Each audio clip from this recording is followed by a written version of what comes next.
ترقی پسند تحریک۔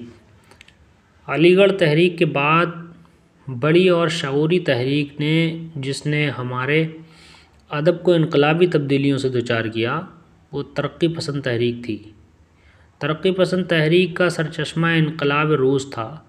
لندن میں مقیم چند نوجوانوں کے اس گروہ نے 1935 میں ایک ادبی حلقے کی شکل اختیار کر لی۔ اس میں سجاد ظہیر، ملک راج آنند، ڈاکٹر جیوتی گھوش اور ڈاکٹر پرمود سین گپتا اور ڈاکٹر محمد دین تاثیر شامل تھے۔ انہوں نے ہندوستانی ادیبوں کی ایک انجمن قائم کرنے کا منصوبہ بنایا اور اس انجمن کا ایک مینوفیسٹو مدون کیا۔ اس کا پہلا جلسہ لندن کے نان کنگ ریسٹورینٹ میں منعقد ہوا اور اس انجمن کا نام ہندوستانی ترقی پسند ادیبوں کی انجمن یعنی انڈین پروگریسو رائٹرز ایسوسی ایشن رکھا گیا۔ اسی دوران یورپ کے ادیبوں اور دانشوں نے بھی فاشزم کے مقابلے کے لیے دنیا کے ادیبوں کی کانگریس طلب کی۔ اس کانفرنس میں ساری دنیا کے ادیبوں اور فنکاروں سے اپیل کی گئی کہ وہ فسطائی اور سامراجی طاقتوں کے ظلم سے انسانیت کو بچانے کے لیے اپنے قلم اور فن کی قوت سے کام لیں۔ اس میں برطانوی سامراج پر بھی شدید مذمت کی کہ وہ ہندوستان کو غلام بنائے ہوئے ہیں۔ لندن میں ہندوستانی ادیبوں نے جو پہلا منصوبہ مرتب کیا تھا اس کے خدوخال یہ تھے۔ پہلے تو ہندوستانی سماج بڑی بڑی تبدیلیوں سے دوچار ہو گیا ہے۔ پرانے خیالات اور معتقدات کی جڑیں ملتی جا رہی ہیں اور ایک نیا سماج جنم لے رہا ہے۔ ہندوستانی ادیبوں کا یہ فرض ہے کہ وہ ہندوستانی زندگی میں ہونے والی تبدیلیوں اور تغیرات کے الفاظوں کو اور حیت کا لباس دیں، ملک کی تعمیر و ترقی کے راستے پر لانے میں ممدوح و معاون ہوں۔ اس مینوفیسٹو میں یہ بھی کہا گیا کہ پچھلی 2 صدیوں میں بیشتر اس طرح کے ادب کی تخلیق عمل میں آئی جو ہماری تاریخ کا انحطاطی دور ہے۔ اس انجمن کا مقصد یہ ہے کہ اپنے ادب اور دوسرے فنون کو کے پجاریوں اور پنڈتوں اور دوسرے قدامت پرستوں کے اجارے سے نکال کر عوام سے قریب تر لایا جا سکے، انہیں زندگی اور واقعیت کا آئینہ دار بنایا جائے جس سے ہم اپنا مستقبل روشن کر سکیں۔ اس مینوفیسٹو کے نقول ہندوستان کے اہل قلم کو بھیجی گئیں اور ان کی رائے لی گئی۔ اس مینوفیسٹو کو پریم چند نے اپنے رسالے ہنس اکتوبر 1955 میں بھی شائع کیا۔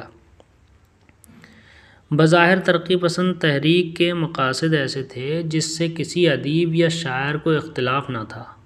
چنانچہ 1935 کی ہندوستانی اکیڈمی کانفرنس الہ آباد میں مولوی عبدالحق، منشی پریم چند اور جوش ملیح آبادی نے اس مینوفیسٹو پر دستخط کیے۔ الہ آباد میں انجمن ترقی پسند مصنفین کی تشکیل کے ساتھ ہی ہندوستان کے دوسرے شہروں میں بھی اس کی شاخیں قائم ہو گئیں۔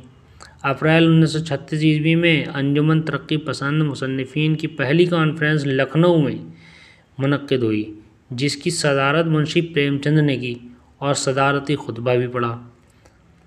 اس کانفرنس میں ایک اعلان نامہ یعنی مینوفیسٹو جاری کیا گیا جس میں ہندوستان میں رجعت پسندی کے پس منظر میں ہندوستانی مصنفوں کو ترقی پذیر رجحانات کی ترجمانی کا مشورہ دیا گیا۔ پریم چند کے خطبے سے ترقی پسند تحریک کو اپنی ایک نئی روشنی اور توانائی حاصل ہوئی۔ اس حصے میں پریم چند نے پرانے ادب پر تنقید کی اور نئے ادب کا مقصد واضح کیا۔ ادب اور افادیت کے مسئلے پر اظہار خیال کرتے ہوئے فن کو افادی نقطہ نظر سے بچانے کی ضرورت پر زور دیا گیا اور کہا کہ ہم ادب کے محض تفریح اور تعائش کی چیز نہیں سمجھتے۔ ہماری کسوٹی پر اب وہ ادب کھرا اترے گا جس میں تفکر ہو، آزادی کا جذبہ ہو، حسن کا جوہر ہو، تعمیر کی روح ہو، زندگی کی حقیقتوں کی روشنی ہو جو ہم میں حرکت، ہنگامہ اور بے چینی پیدا کرے، سلائے نہیں کیونکہ اب اور زیادہ سونا موت کی علامت ہوگی۔ منشی پریم چند۔ اس کانفرنس کے آخری اجلاس میں مولانا حسرت موہانی نے تقریر کی اور انجمن ترقی پسند مصنفین کے اعلان نامے کی توثیق کی۔ 1937 میں الہ آباد میں ترقی پسند ادیبوں کی ایک اور کانفرنس منعقد ہوئی اور مولوی عبدالحق نے خطبہ دیا، جس میں انہوں نے قدامت پرستی کی قباحت پر روشنی ڈالتے ہوئے نوجوانوں کو خالص تخریبی عناصر سے گریز کرنے کا مشورہ دیا۔ 1938 میں ایک مرتبہ پھر الہ آباد میں ترقی پسندوں کی کانفرنس منعقد ہوئی، جس میں فیض احمد فیض، ڈاکٹر عبدالعلیم حیات اللہ انصاری، مجاز سردار جعفری، آنند نارائن ملا اور پنڈت جواہر لال نہرو نے شرکت کی۔ تقریر بھی کی۔ اس کانفرنس میں ٹیگور نے ادیبوں کے نام پیغام روانہ کیا۔ دسمبر 1958 کے آخری ہفتے میں ترقی پسند مصنفین کی دوسری کل کانفرنس کلکتہ میں منعقد ہوئی، جس کا افتتاح ٹیگور کرنے والے تھے، لیکن خرابی صحت کے باعث انہوں نے اپنا خطبہ لکھ کر بھیجا، جو کانفرنس میں پڑھا گیا۔ 2-2.5 برس کے قلیل عرصے میں ترقی پسند مصنفین کا ترجمان رسالہ نیا ادب کے نام سے لکھنؤ میں شائع ہونے لگا۔ 1942 میں ترقی پسند ادیبوں کی تیسری کل ہند کانفرنس دہلی میں منعقد ہوئی اور اس وقت جنگ کے بادل چھائے ہوئے تھے۔ ترقی پسند مصنفینوں نے اتحادیوں کی تائید کی اور ہندوستان میں برطانوی سامراج کی خدمت کی۔ اکتوبر 1945 میں انجمن ترقی پسند مصنفین کی کانفرنس حیدرآباد میں منعقد ہوئی، جس میں فحاشی کے خلاف داد پیش کی گئی۔ مولانا حسرت موہانی نے قرارداد کی شدید مخالفت کی۔ ان کے علاوہ قاضی عبدالغفار نے بھی اسے منظور نہیں کیا۔ 1947 میں انجمن کی کانفرنس لکھنؤ میں منعقد ہوئی، جس میں صرف اودھ کے مصنفوں نے شرکت کی۔ ترقی پسند ادب کا بنیادی اصول یہ تھا کہ ادب کو سماج کے حقیقی اور ضروری مسائل سے بحث کرنا چاہیے۔ اس کو عام زندگی، تہذیب، معاشرت، سیاست بلکہ تمام شعبوں کی خاطر خواہ ترجمانی کرنی چاہیے۔ اس کے موضوع کو افادی بنانا چاہیے، نہ کہ روایت پرست اور تصوراتی۔ ادب کا سب سے بڑا مقصد یہ ہونا چاہیے کہ وہ زندگی اور اس کے مسائل سے زیادہ قریب ہو۔ ادب کو زندگی کے مسائل سے علیحدہ نہیں کیا جا سکتا۔ زندگی، اس کے مطالبات اور اس کی حقیقتوں سے آنکھ بند کر کے بہترین ادب کی تخلیق ممکن نہیں۔ ادیبوں کا فرض ہے کہ وہ زندگی میں رونما ہونے والی تبدیلیوں کا بھرپور اظہار کریں۔ نمبر 2، ادب اور آرٹ کو رجعت پسند طبقوں کے چنگل سے نجات دلائیں۔ نمبر 3، ادب میں سائنسی عقلیت پسندی کو فروغ دیں اور ترقی پسند تحریک کی رعایت کریں۔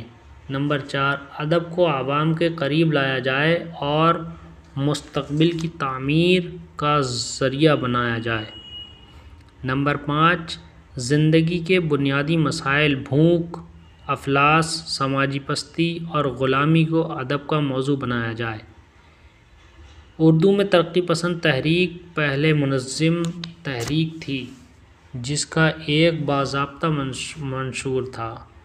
اس تحریک کی کوشش شعوری اور مقصد واضح۔ بقول ڈاکٹر محمد حسین رومانی، ادیبوں کے نغموں میں رنگ و نور تھا۔ ان کی کہانیوں میں صنوبر کے سائے اور نیرارزی حسن کی پرچھائیاں تھیں۔ ان کی تنقید الفاظ اور حیت کے طلسم میں غوطہ لگاتی اور جمالیات کے موتی نکالتی تھی۔ ترقی پسند تحریک نے پہلی بار لفظوں میں ادب کو آسمانی صحیفہ قرار دینے کے بجائے اسے سماجی مسائل کے ادراک اور ان کو حل کرنے کا ذریعہ بنا لیا۔ اس کھلم کھلا اعلان نے رومان نگاروں کی تاثراتی خیال آفرینیوں سے نقاب اٹھایا۔ حیت اور آرائش کے بجائے توجہ خیال اور مضمون کی طرف مبذول ہوئی اور ادب کو سماجی بہتری کا ذریعہ سمجھا جانے لگا۔